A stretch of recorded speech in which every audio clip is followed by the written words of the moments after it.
Hello everyone and welcome to Nervous Nessie. Today I wanted to talk to you about weather in the United States when it comes to traveling. Now, if you are from the United States, then this video may not be for you unless you're someone who doesn't travel that often or hasn't traveled too far away from your home state. If you're from another country, this video should be very informative for you. But I wanted to clarify some of the kind of myths, the thoughts about weather in the United States and how that affects your travel. For me personally, when it comes to booking a trip, one of the very first things I think of is what time of the year do I want to take this trip? Because that can be a make or break for the trip in aspects of the cost, the weather. It could be very, very cold during that time, very, very hot during that time. And so whenever I think about, I want to take a trip to this particular place, I always think about what time of the year should I take this trip? And I have yet to think of a place that I want to go to, and I really want to go there, and I went at a time where it was not the perfect time of the year to go there, because I have seen it make or break people's trips. I've had people, they don't look into the weather and they're like, it was miserable, it was raining the whole time and I didn't get to see anything. I don't want that to happen to me. So I always do research before my trip to find out what the weather is going to be like in that specific place. Now, you can look and see a broad, year round it is this. But just know that certain months or even short weeks of the year, depending on the area, the weather could be drastically different. And so I am wanting to share what I have learned as far as weather and travel in the United States. Let's talk about the travel weather as far as regions, because it's a little bit easier to pick a region of the United States, and for the most part, the region kind of has the same weather. There will be pockets of that region where the weather is different, but for the most part, the weather is pretty consistent in that region. Now, as far as the Northeast, the New England states, the weather there is generally colder than other states in the United States. As far as the perfect time of the year to go, I would say probably around maybe April to probably September is your best time to go. From September, October-ish until roughly April, you're going to get a lot of snow, a lot of rain, and not a little snow. We're talking a lot of snow. And these are states like Maine, Vermont, just anything kind of New York and up into that area. Because it is on the coast, you do get a lot more humidity. So ladies, if you have curly hair, just know, give up on it. Give up on it because there is a lot more humidity. I believe I went to New England in roughly maybe August. There were little pockets where it was a little warm. It was a little hot. But for the most part, it was very, very pleasant in those states. So I would suggest not necessarily in the dead of summer, but right before summer and right after summer is probably your best bet of when to go there. Kind of along those same lines, as you're coming down the East Coast, because it is so close to the water, you're gonna get the humidity. One thing that I was kind of shocked about, I totally didn't even think about, I don't know why, because I'm from the United States, but I was shocked that it does get very, very cold in Washington, D.C. When I got there, the reflection pool that runs in front of the Lincoln Memorial had zero water. None of the fountains had water. There was not a single fountain anywhere that had water in it because it freezes. And it was quite chilly. And I went during I believe it was the Cherry Blossom Festival time of the year, which is kind of late spring, and they still didn't have water in the reflecting pool, and it was rainy almost every single day. Although I kind of was prepared for it, I did my research about the rain, and so I dressed appropriately, had my umbrella, but just know that along the coastal cities, it does get a lot more humidity and a lot more rain. Also, you have to take into consideration hurricane season. Most of the hurricanes that happen in the United States hit Florida, Georgia, South Carolina, maybe North Carolina. But as it gets on into kind of late summer, some of those hurricanes will go all the way up the East Coast, even up to New York, New Jersey, all the way up that far north.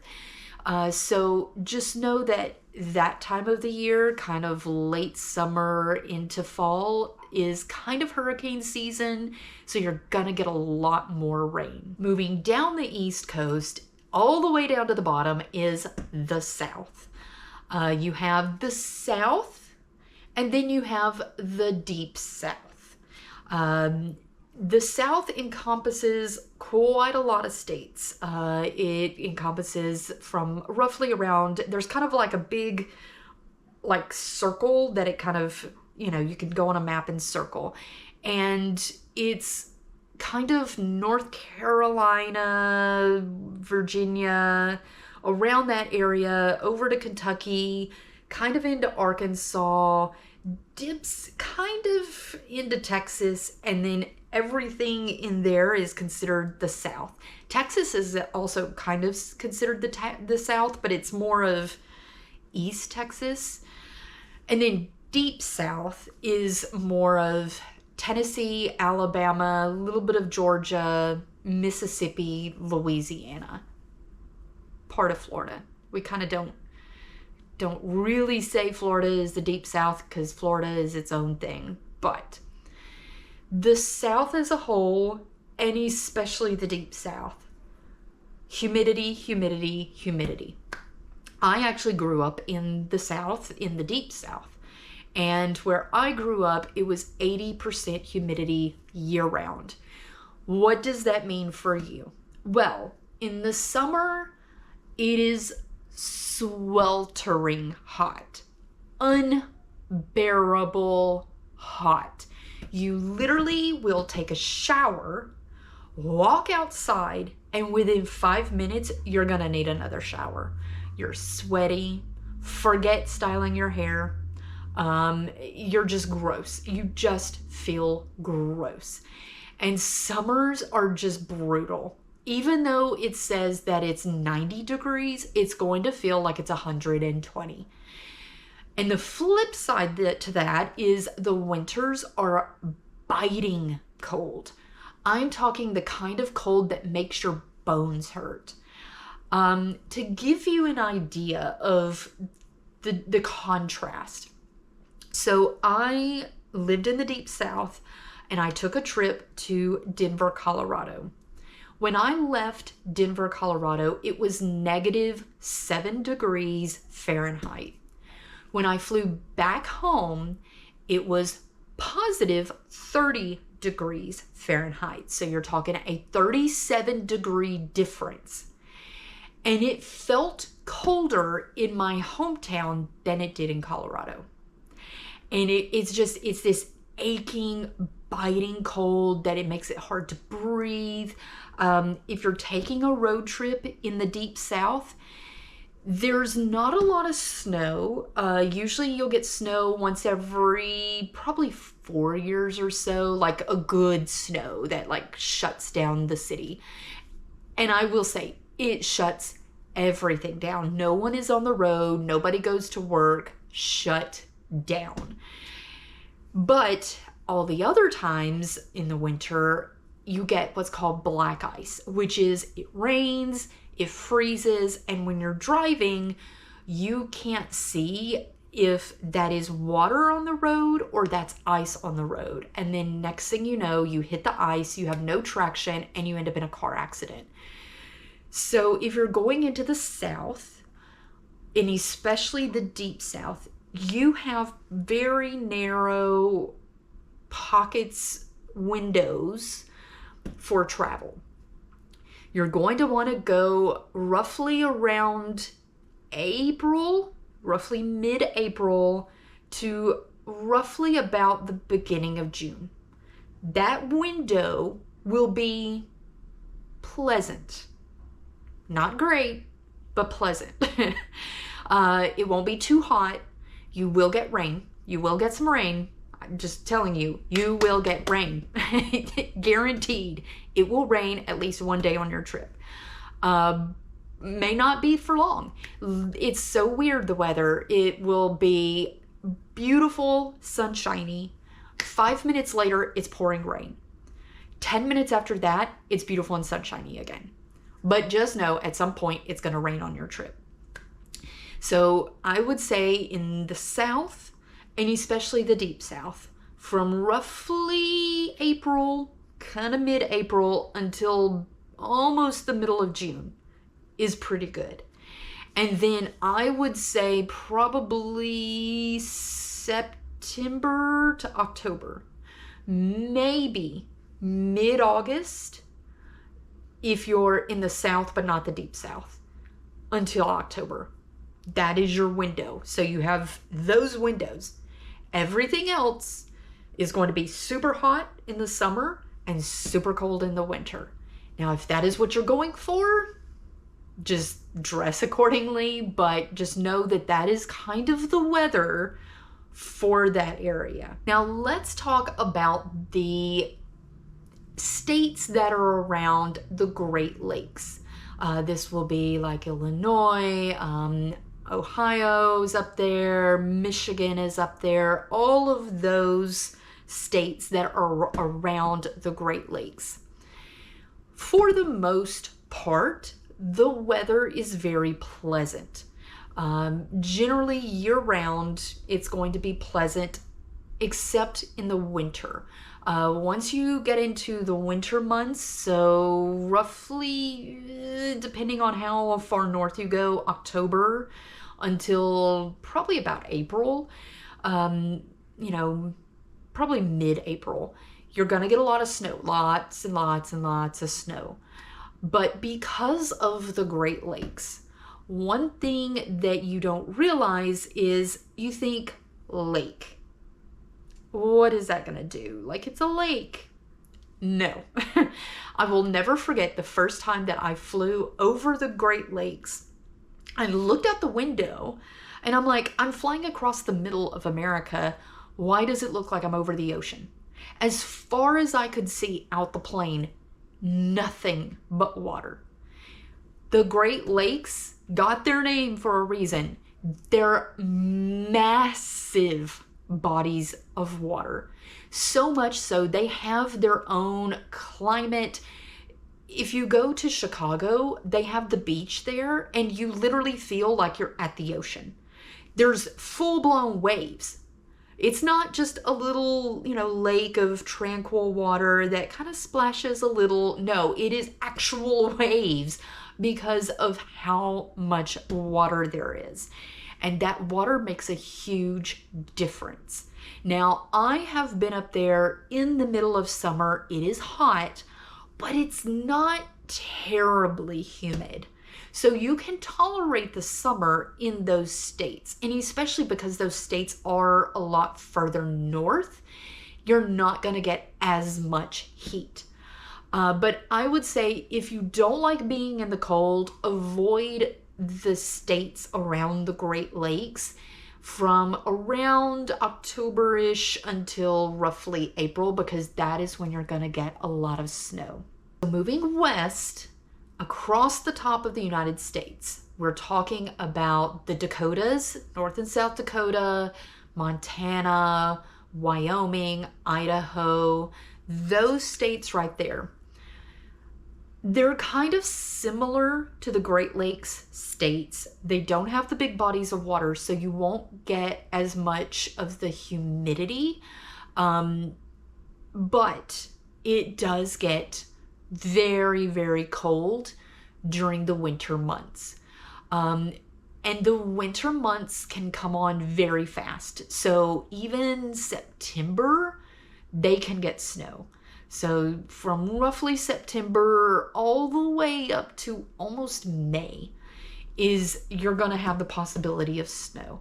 And it's not a little snow. It is a ton of snow. And if you're going to take a road trip, do not go there during that time of the year. That is the time of the year that we hear on the news that there was a freeway accident and there were 100 cars involved. And it's a massive pileup and tons of people died because of all of the snow and ice on the road.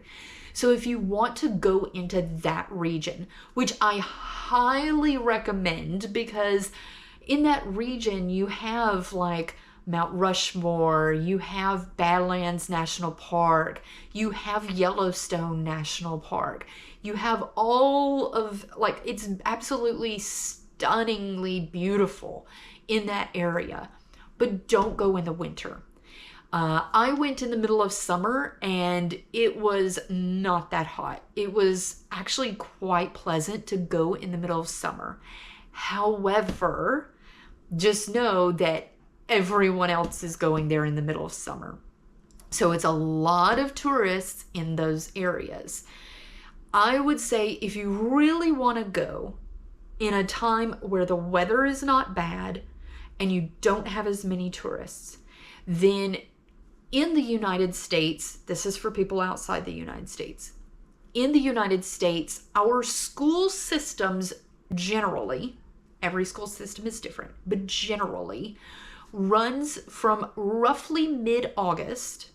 Some start in the beginning of August, some even wait as long as September, but roughly mid-August, and it goes until about the end of May. Some get out earlier in May at the beginning, some get out in June, but that's kind of your window. So if you're wanting to go when the weather is pleasant, but not when there's as many crowds, then you have a very narrow window of probably the middle of August is your best bet. Or go probably the beginning of May, because there's like a 1 or 2 week window on either end where there's nobody there because all the kids are still in school, and so families are not taking road trips and the weather is still nice. Dropping down into the kind of Midwest, I would say it's the Midwest, the flyover states. You will hear that phrase, the flyover states. You can kind of go just about year round. You don't want to go in the dead of winter because some of those lower states do still get the snow and everything. You're talking about like Utah, Colorado, as long as you're not up in the mountains. You know, if you're in the lower, part of the mountains, then you're good.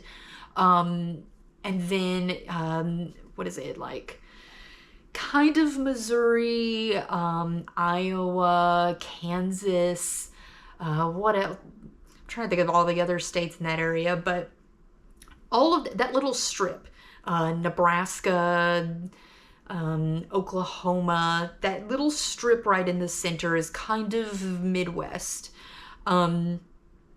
I would say you could go year round, try to avoid the extreme winter months, but for the most part, it's pretty pleasant year round.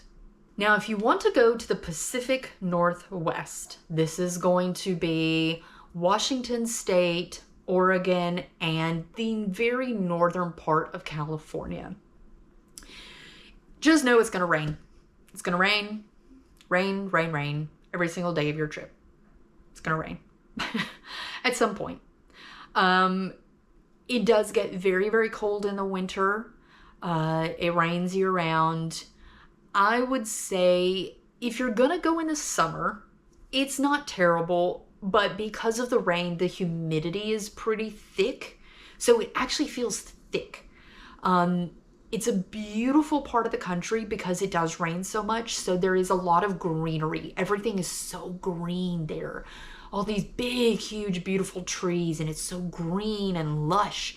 But it's whenever I went there, it's very thick. Like the air feels thick from the humidity. And I would say you can go just about year round, except for the very, extreme winter months, the end of October to probably the beginning of April. Try to avoid that time of the year. Just pack clothes for rain because just know it's going to rain. Now let's drop down into the Southwest. This is going to be New Mexico, Arizona, Nevada, the very bottom part of Utah. I'm not going to say California because it's completely its own thing. But the Southwest states, it is hot, hot, hot, hot. And it is, for the most part, extremely dry. It's all desert. It is a desert as far as the eye can see. You're not going to get a lot of rain. Winters can be cold. But it's more the extreme months of end of October to the beginning of April. And it depends on where you're at. So if you go up into Utah, it's going to be colder. But if you drop down into way down into New Mexico or way down into Arizona, then it's going to be a lot hotter. You got to think about the mountain range there. As you're going up into Utah, you're getting a lot more of the mountains and it's going to be colder versus you drop down and it's full-blown desert and there's no rain there. If you're going to do a road trip, prepare, have plenty of water with you because you can just drive for miles and miles and miles and it's nothing but desert and you're out in the middle of nowhere. So if you're going to do a road trip through those states, make sure you carry plenty of water, even in the winter months. Another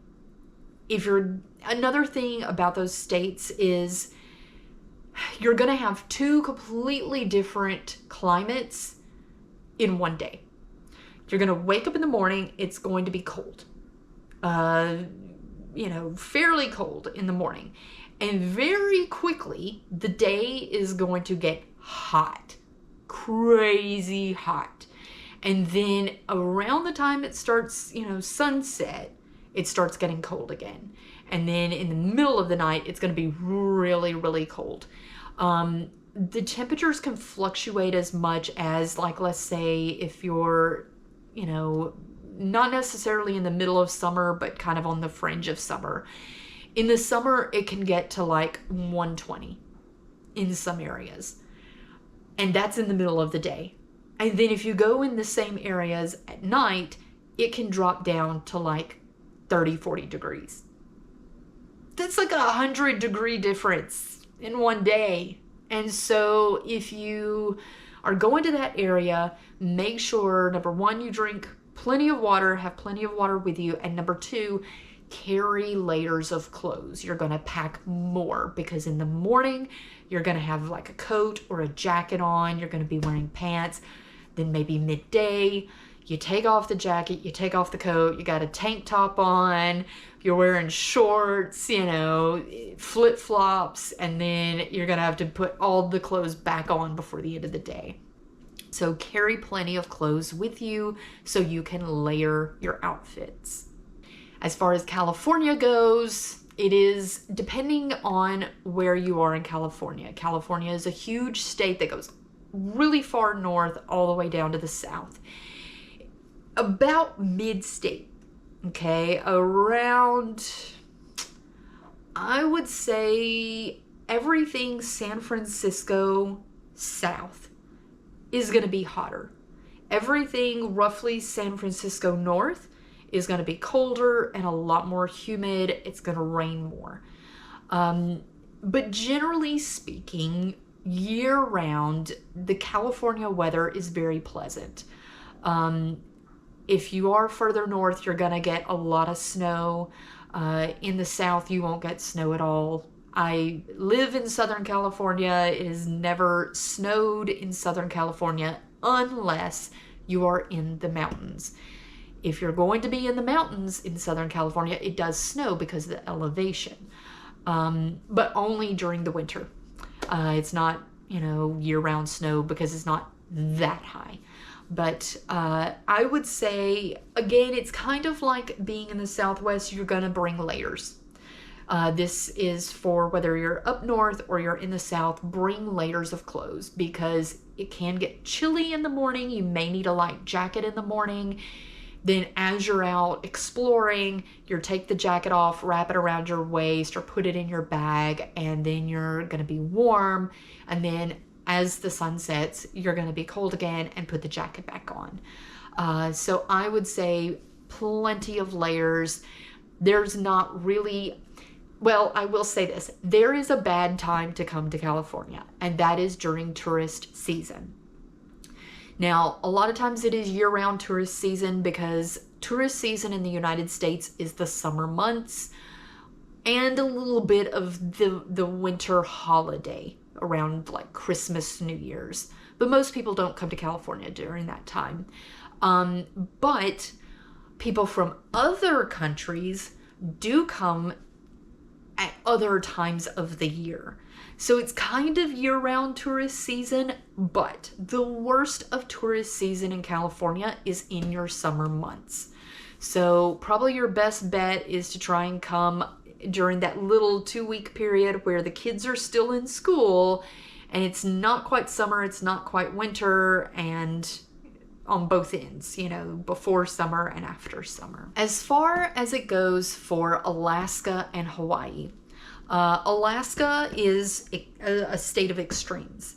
If you go in the summer, it's going to be pleasant. It might rain a little bit, but it's pretty pleasant. You can get away with wearing tank top and shorts in the summer. Just know that it's going to be the sun out 24 hours. So if you're going to be traveling there in the summer, you're going to wear an eye mask at night to help you sleep unless you have blackout curtains where you're staying.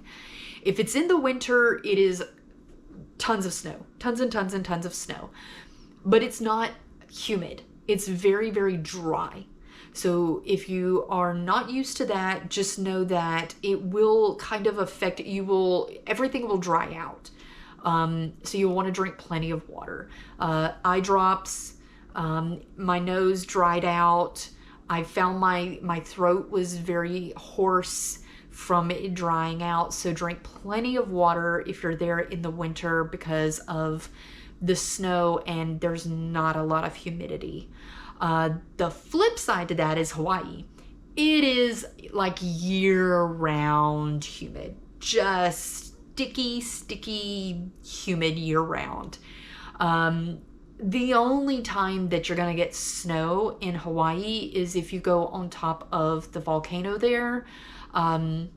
It's the one thing that I did not do when I was in Hawaii, which I'm very upset about. But they do have tours that take you up on top of, I believe it's Mauna Loa. one of the volcanoes right in the center of the Big Island. They have snow up there, and the observatory is up there. It's the like International Observatory, I think it is. I'm sure people are going to correct me on here for that one because I probably got that wrong, but they do have tours that go up there. You have to wear like parkas and everything because it is freezing cold. But if you're going anywhere else, you know, you're good with jeans or shorts, tank tops, bathing suits year round. It is just wonderful weather, but it will rain a lot and it is very, very humid. So you'll want to dress accordingly. I would say if you're going to go to Alaska, it depends on what you're wanting to get out of it. If you want to see beautiful views, sweeping views, and see a lot of nature, go during the summer. But just know that that is more of a touristy season. If you want to see things that you may not see elsewhere, like ice fishing, dog sledding, the aurora borealis, go in the dead of winter. There will be no tourists, so you can explore all you want, but it'll be a ton of snow and very, very cold. If you want to go to Hawaii, year-round is a beautiful time, but tourist season is going to be more in the summer. Also, you have some what we call snowbirds, people that live in the more, you know, places where it does snow. They get away in the winter and they'll go to places like Hawaii, or they'll go to the south. And so sometimes in the middle of winter, you'll see an influx of tourism. But in Hawaii, for the most part, the tourism is going to be in the summer. So if you're coming to the United States and you're not sure what time of the year to come, hopefully this video will help you. If you are from any of these areas and you have any insight that you can share, maybe you live in a specific region and you know that a certain area of your region has very different weather. I would love to hear that. Feel free to leave it in the comments below. If I manage to somehow mess up these, you know, regions, pockets of weather, feel free to leave that in the comments below as well. It's based off of my experience in those regions. So I may have gotten, you know, some of the little facts a bit wrong. If I did, please let me know. And if you like this video, give me a thumbs up. And if you want more videos like this for travel, then subscribe. And I look forward to seeing everyone in the next video. Bye.